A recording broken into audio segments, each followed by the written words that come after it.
Hello friends. आज हम पढ़ेंगे एनोरेक्टल मालफॉर्मेशंस के बारे में।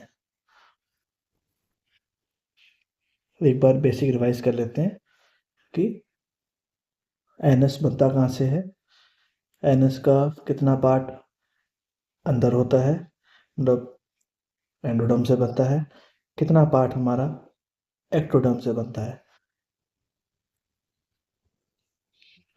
बताया था, इससे पहले वीडियो देख लीजिए, उसमें समझ में आ जाएगा आपको। ये हमारी पूरी बनती आ रही है ऊपर से, foregut midgut hindgut, foregut midgut hindgut. ठीक है, जो ये है ये हमारा हाइंडगट का पार्ट है। हाइंडगट में हमारा क्या होता है, ट्रांसवर्स कोलॉन का कुछ 1/3 के around part, descending colon, sigmoid colon and rectum and anus. Anus का सम पार्ट, टोटल एनस की जो लेंथ होती है वो होती है 3 to 5 सेंटीमीटर। तो लगा लो 1 to 2 सेंटीमीटर हमारा हाइंडगट से बनता है एंडोडर्म से। अब रेक्टम के बाद एक कैविटी बन जाती है, उसे कहते हैं हम क्लोएका। क्लोएका में बनने के बाद एक हमारा साइनस बन जाता है, इसे हम कहते हैं यूरोजेनिटल साइनस। उसको एक चीज़ और कहते हैं यूरोरेक्टल साइनस, जहाँ से हमारा यूरिनरी ब्लैडर और यूरेथ्रा डेवलप होगा इधर इस एरिया में। अब हम यूरिनरी सिस्टम के बारे में नहीं पढ़ रहे, अभी हम पढ़ेंगे एनल कैनाल के बारे में, एनोरेक्टल मालफॉर्मेशंस के बारे में, कि इन दोनों के बीच में क्या मालफॉर्मेशंस आ जाता है।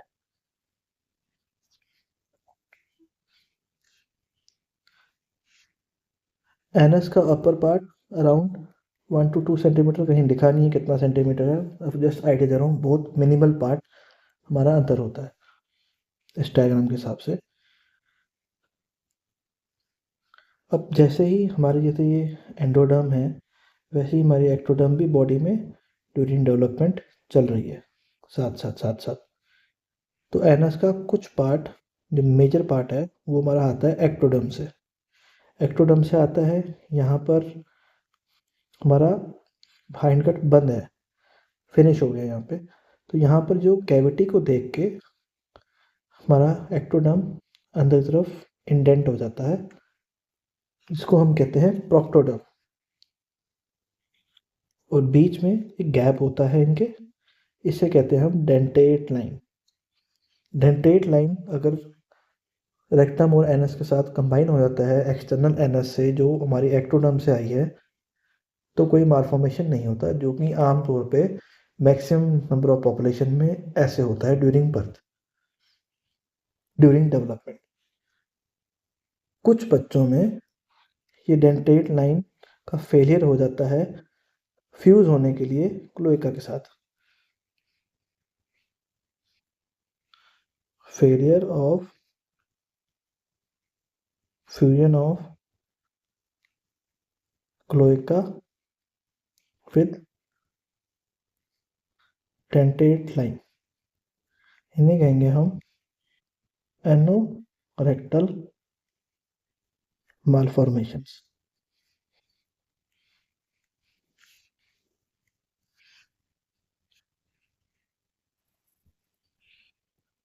अब हम पढ़ेंगे anorectal मालफॉर्मेशंस।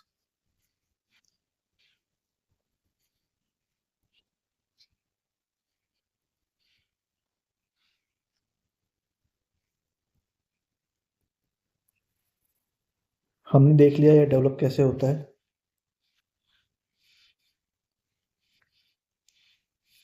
No fusion of cloaca with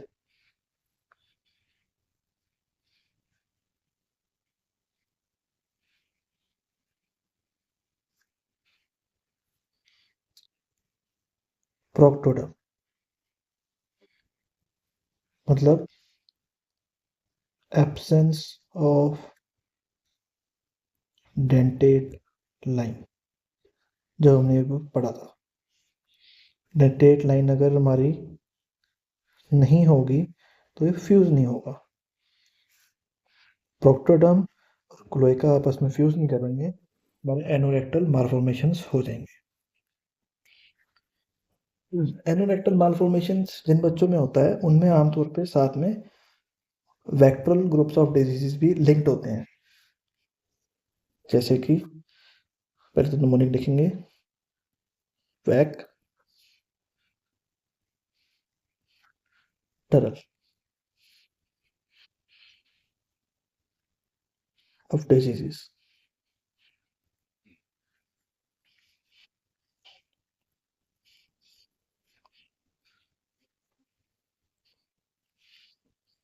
इसे है हमारे वर्टिबल डिफेक्ट्स। वर्टिबल डिफेक्ट्स में हमारा होगा हेमी वर्टिब्रे या स्पाइना बाइफिडा, मल्टीपल और हैं। ए से हमें पता ही है, एनोरेक्टल मालफॉर्मेशन। सी से है हमारा कार्डियक डिफेक्ट्स, इसमें हमारा A S T, V S T, tetralogy of Fallot, atrial septal defect, ventricular septal defect, tetralogy of Fallot, Fallot भी कहते हैं कुछ लोग। टी से है ट्रैकियो इसोफेजियल फिस्टुला। आर से है हमारा रीनल एनोमलीज। रीनल एनोमलीज में हमारा यहाँ तो एक किडनी नहीं होगी, एब्सेंस ऑफ वन किडनी, मतलब कि रीनल एजेनेसिस, या हमारी किडनी माल पोजीशन पे होगी। माल पोजीशन इसे हम कहते हैं रीनल एक्टोपिया। डिटेल्स याद करने इतनी जरूरी नहीं है। लिम्स, एल से होगा हमारा लिम्फ डिफेक्ट्स।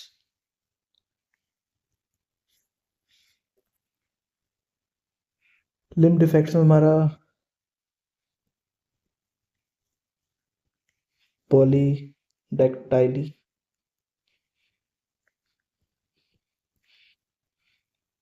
मतलब कि हमारी एक आधी उंगली ज़्यादा हो सकती है, या वेबिंग ऑफ डिजिट्स, उंगलियों के बीच में वेब्स बने हुए हैं, इसे कहते हैं हम सिंडेक्टाइली।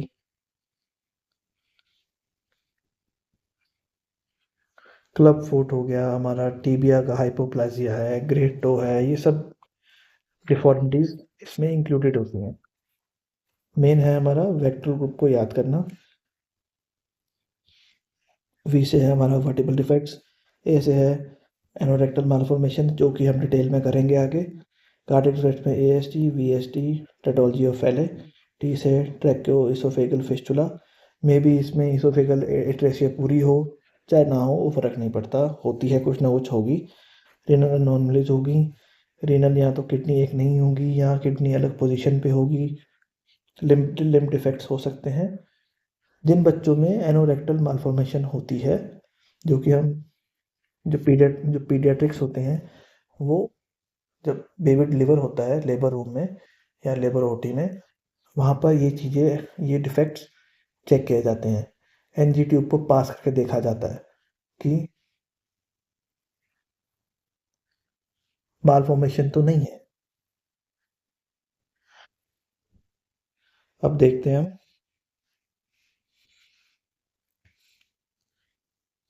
एनोरेक्टल मालफॉर्मेशन, इसे हम आम भी कहते हैं। दो प्रकार की होती है, लो आर्म, हाई आर्म। अब लो और हाई आर्म में फ़र्क क्या है? अगर तो problem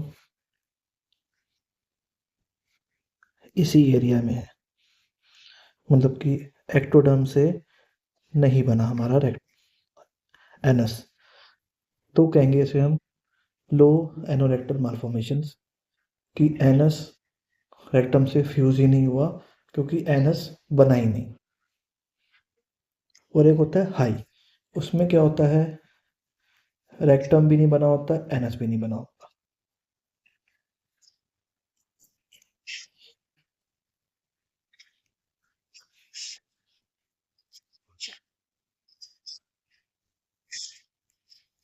rectum present, anus absent. इसमें होता है हमारा rectum absent, NS absent. Medical terms में बोला जाए एट्रेसिया।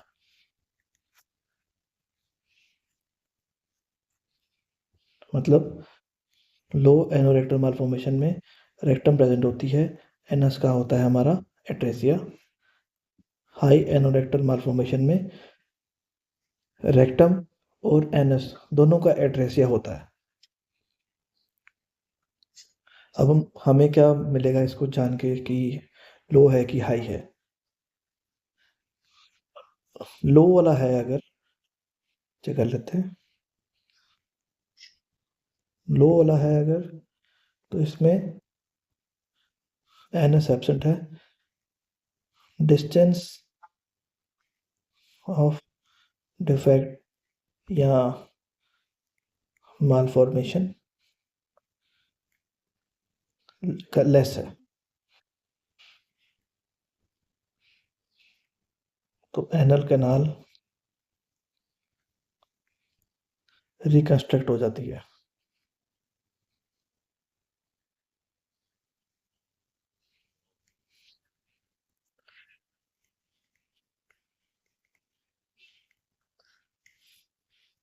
मतलब ओपनिंग को रिकंस्ट्रक्ट करेंगे हम, क्योंकि कुछ पार्ट एनस का हमारा अंदर भी होता है जो एंडोडर्म से होता है। तो हम एनस, ऐसा तो है नहीं हम टिश्यू पूरा का पूरा डाल देंगे। और जो हमारा हाई होता है, इसमें हम, इसे कहते हैं हम एनोप्लास्टी। इसमें हमें रेक्टम एनस दोनों कंस्ट्रक्ट करने पड़ेंगे। इसे हम कहेंगे एनोरेक्टल प्लास्टी।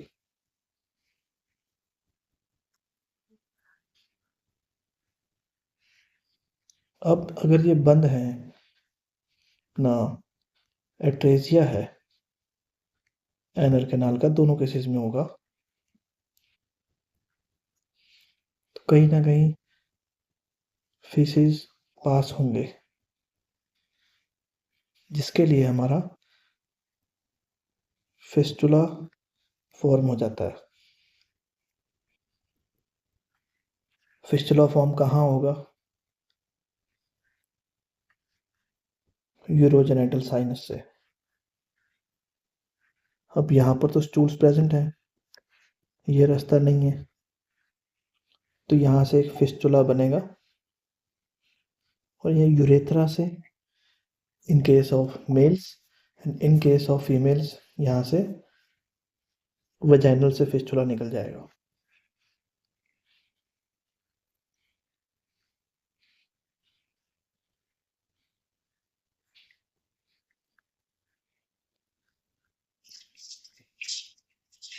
Mails, females. मेल्स में यूरोजेनेटल साइनस से ब्लैडर और ये बनते हैं, यूरोजेनेटल साइनस के पास ये पड़ा होता है। तो उसमें हमारा फिस्टुला कौन सा बनेगा,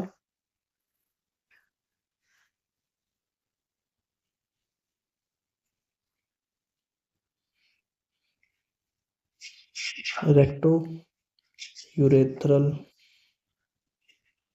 फिस्टुला। एनस तो है नहीं, तो anus urethral fistula. And in case of female, with M forehead anus. और फीमेल के केस में रेक्टो वेजाइनल फिस्टुला। हमने पढ़ तो लिया है क्लिनिकल फीचर्स क्या है।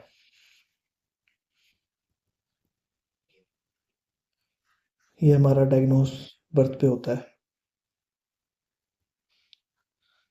मेकोनियम नॉट पास्ट 48 आवर्स ये अपर लिमिट होती है। जब तक अगर बच्चा फर्स्ट चूल अपने 48 आवर्स के अंदर अंदर पास नहीं करता तो उसे हम कहते हैं मेकोनियम रिटेन हो गया है। दूसरा जो ऑब्वियस विजिबल होगा एब्सेंट एनल ओपनिंग। और हम बाकी वेक्टल ग्रुप की डिजीज को लुकआउट करेंगे। अब हम देखेंगे कि ये बाहर से तो पता चलेगा नहीं हमें कि ये हाई है या लो है, लो लाइंग है। तो इसके लिए हम करते हैं इन्वर्टोग्राम। बेबी बॉर्न हो जाता है 24 आवर्स आफ्टर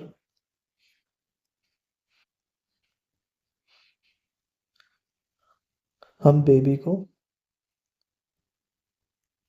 इन्वर्टेड पोजीशन में होल्ड करेंगे 2 से 3 मिनट के लिए। 24 आवर्स इसलिए किया हमने, गैस जो एब्डोमेन में होती है वो इतने रेक्टम तक रीच कर जाती है। 2 से 3 मिनट तक उसको हम करेंगे, इन्वर्ट करेंगे ताकि गैस सारी गैस लाइट होती है तो ऊपर जाती है। आइए ऐसे एक्सरे के ज़रिए उसको वाया एक्सरे मीडियम हम डिसाइड करते हैं कि ये लो लाइंग है कि हाई लाइंग है। अब जो लो एनोरेक्टल मालफॉर्मेशन है उसमें गैस हम इसमें सबसे पहले एनल ओपनिंग पे, ओपनिंग नहीं भी हमें पता है एनएस कहाँ होगा, हम वहाँ कॉइन रख देंगे। रेडियो ओपेक सब्सटेंस रखेंगे, कुछ भी हो सकता है, आमतौर पे कॉइन यूज़ करते हैं। ये देखो वर्टिब्रा है बेबी का, ये हमारे बॉवल्स हैं। अब सारी गैस है, यहाँ तक गैस है, यहाँ तक है। अगर इम्परफोरेट है हमारा एनल कैनाल, बट हम देख पा रहे हैं कि गैस हमारा एनल कैनाल तक पहुंचा हुआ है, मतलब कि लो लाइंग है। इसको हम इजीली एनोप्लास्टी के ज़रिए से करेक्ट कर सकते हैं। अब जो हाई एनोरेक्टल मालफॉर्मेशन है उसमें आप देख सकते हैं कि गैस शेडोज हैं यहीं तक है, रेक्टम भी नहीं है और एनल कैनाल भी नहीं है। इसमें हमें एनोरेक्टल प्लास्टी करनी पड़ेगी। Thank you.